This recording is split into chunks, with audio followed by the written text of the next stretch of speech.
my thought was, if the cat clogs, then it causes more stress on the turbo because the turbo is just constantly getting hotter and hotter and not releasing that pressure or heat. So it cooks the turbo. Then there was the issue with the low pressure oil, and that would have raised the heat even more, and also would have caused more blow by, so it would have clogged this even more. And now because this is clogged, it's popping off my mass airflow sensor because everything's backing all the way back up to my air box. I might be reaching really, really hard, but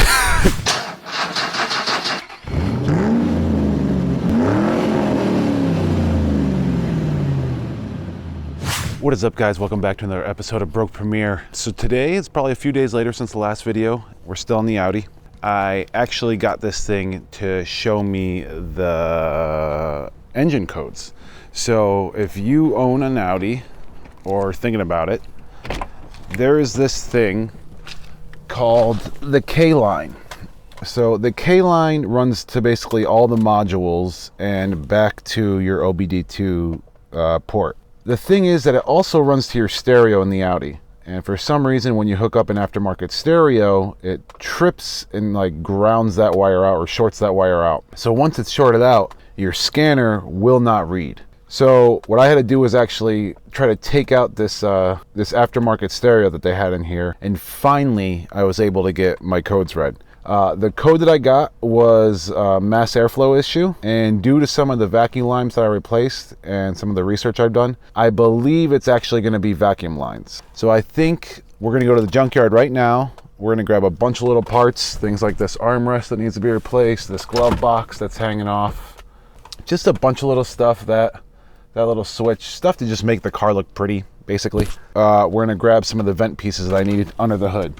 So what I tried to do was kind of jerry rig it, and it didn't quite work correctly. I mean, it was enough to get the engine running decently smooth, but I tried to replace this tube here, and I mean, you can see it doesn't add up right. This is supposed to be like straight perpendicular to this, or what is that? Perpendicular? This is supposed to be like straight up parallel to this, but as you can see, it's kind of cockeyed and kind of shoving in, and underneath here is also a leak. I ripped this hose when I was removing this the first time. So we're gonna go to the junkyard, grab this hose, this valve. I also need to replace this valve. I found it was pretty weak, and there's another valve down here I was tampering with, trying to get everything, and I ended up breaking this valve down here. I'm gonna grab a bunch of little just tiny parts to make the vacuum work better. I might grab this little hose as well. So yeah, guys, I think that's gonna be it. We're gonna run to the junkyard now, grab all those parts, and then come back and throw them on, see what happens. All right, guys.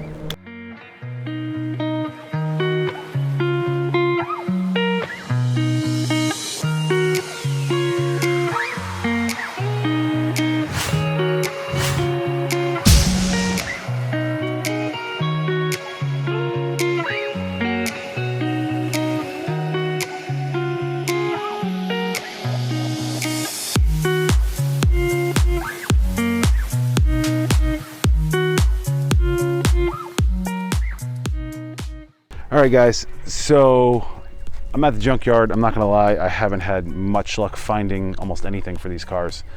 They do have like a second junkyard over there, which I'm gonna guess is probably where the cars I need are. Basically, I can't really find any 1.8Ts here. I found a lot of 3.0 V6s, 2.0 turbos, but not the 1.8T. And finding things are hard. I mean, like these glove boxes on almost every single one that I found that fits this are broken.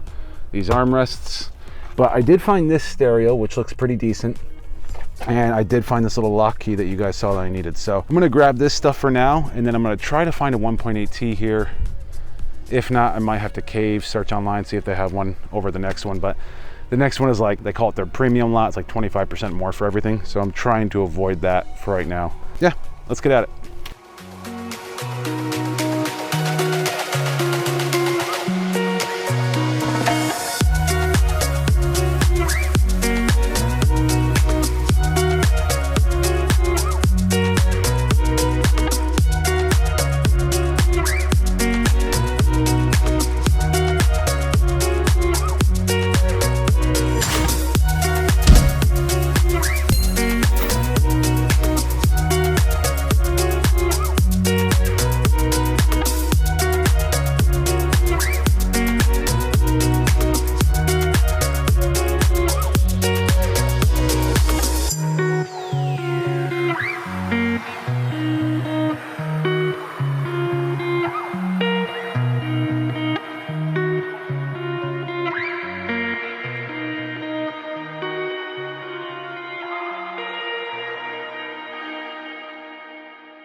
right, guys, so we are back from the junkyard.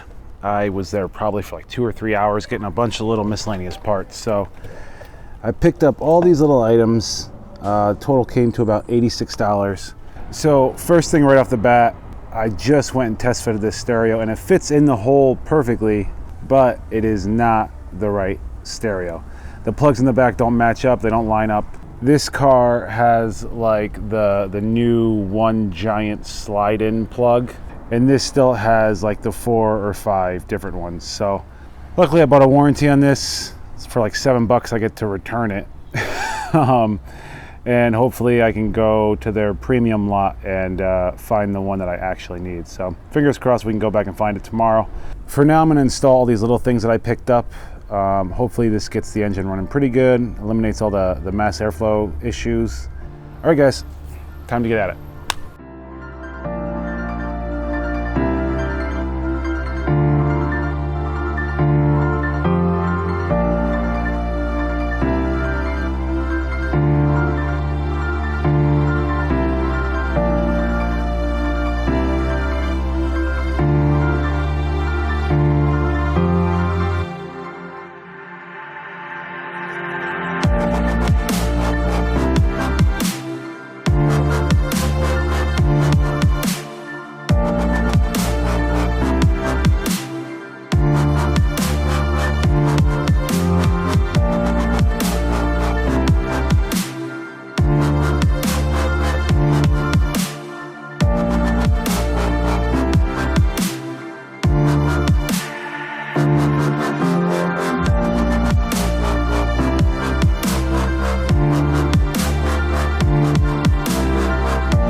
All right, guys, so it's the next day here. I apologize, it's kind of late in the day. I had an issue with a homeless person kind of chilling out in front of our house.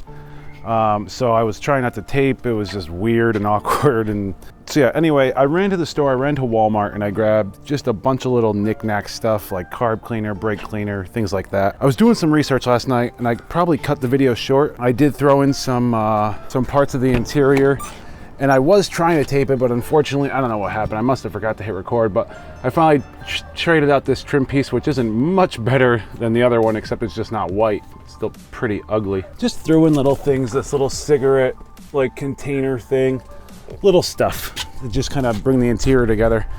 But after I put in all these vacuum lines yesterday, guys, like I put in everything, it's tight, it's perfect, and I'm getting a little bit more power, and I hear my turbo spooling, but it's just not there. It's not like, if anyone's driven just a stock little GTI or anything, just a little turbo, you can feel it when you press the gas. You can feel a little tss, like the little pull. I love that feeling, and I'm not getting any of that. It's like, it's barely getting there, and then I hear the turbo spool and the blow off valve hit. And anyway, I was feeling really stumped last night, and I was about to just give up.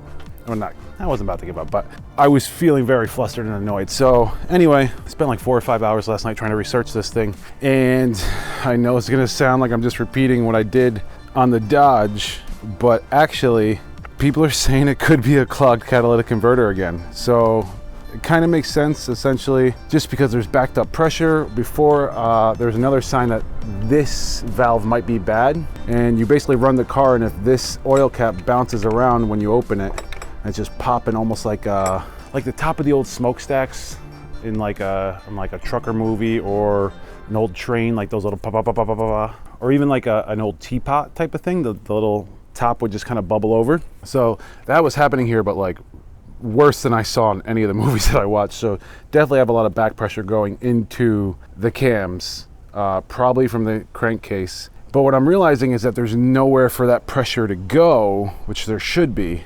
And then when I was running the car last night, I had some blue smoke, so obviously oil was passing through. I could actually smell it, but it still wasn't like strong. It was barely getting through. So the crazy part is I bought this car and the turbo had just been replaced, probably like 4 or 5 months ago, the guy said.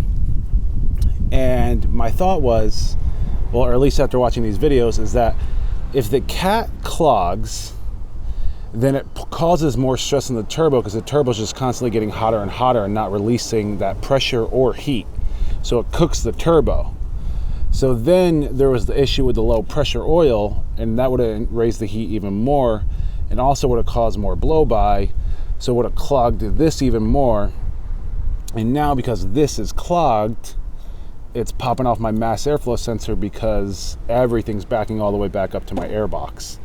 I might be reaching really, really hard, but that's kind of what I'm thinking. I really am. Other people who have gotten this issue with the mass airflow sensor, the first thing they did was fix some of the vacuum leaks, and they found out it wasn't the mass airflow sensor. So I've already pretty much done that. I did try to make like a little makeshift pressurized system. Basically used like a cap, drilled it in here. Didn't work. I was trying that earlier, trying to make noise, trying to get the homeless person out of here. But it didn't work. I actually need an air compressor, and that's probably gonna be like one of my next investments. But I was trying to do it with like a bicycle pump, and it was ridiculous. Didn't work. What I did find another way to do is to actually run the car, get some soapy water, and kind of spray in all the areas you think might be leaking air. Even though it might be leaking air, I still might have a clogged catalytic converter. So what I'm gonna try first is I'm actually gonna take out the O2 sensor like I did in the Dodge, spray down my cat a bit. I finally got the right seafoam for this one. So this one comes with like this little bendy straw. You're actually supposed to put it here, like on the actual throttle body. Put the straw around inside so it can shoot past everything. I'm gonna actually use it to make sure it goes around that angle and shoots down at the cat. After I do that, I'm gonna also clean out the O2 sensor.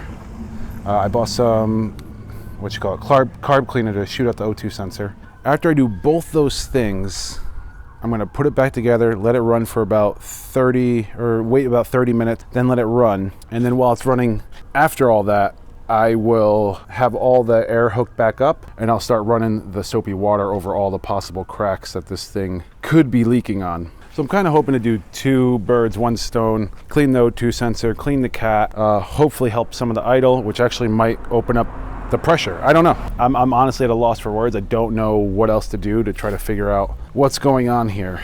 After this, if I do all this and I get nothing, I don't get a leak, or I don't get fuel consumption, or get rid of the mass airflow code that's popping. If I don't get any of those things, then my next thought is I might have a timing issue. I might have to replace the belt. I've never replaced a time belt, so that one I'm still nervous on, especially because, I mean, look at all this great space we have to get a to get a belt done. So to do a timing belt on this, you actually are supposed to take off the whole front bumper and just remove it. I have seen some tricks where guys kind of pull it forward about 4 to 6 inches, throw in an extra bolt to kind of keep it latched to the actual support beam of the front bumper. But I'm gonna try not to do that yet.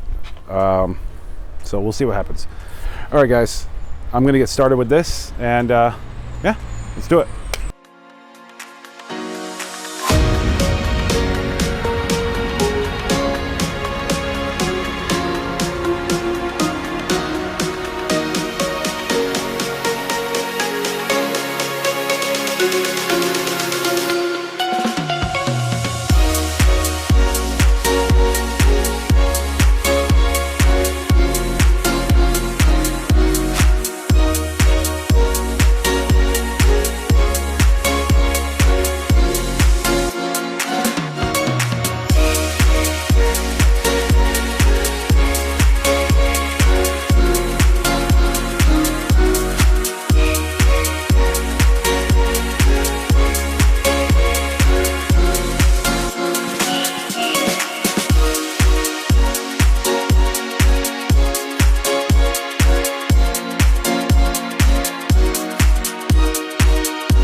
is up, guys? It is me from the future, or yesterday, or this morning, if you're watching this when it's released.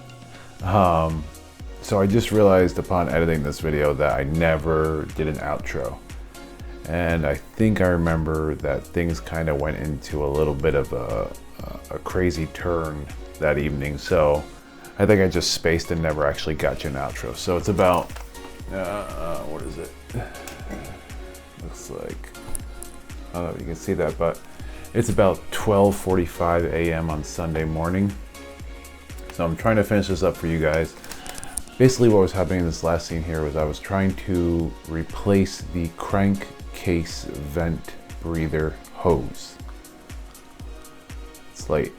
The crankcase vent breather hose. I had read and actually found out, I mean, it was broken, but I had read that when you lose a sudden boost in power, or if you have a major evap leak, that's something you should check because they dry rot and crack. So that's what I was doing this last space, and then some other turn events happen, and I think I just spaced on actually doing an outro on this video. Anyway, guys, I hope you have enjoyed this video. I will say that there's probably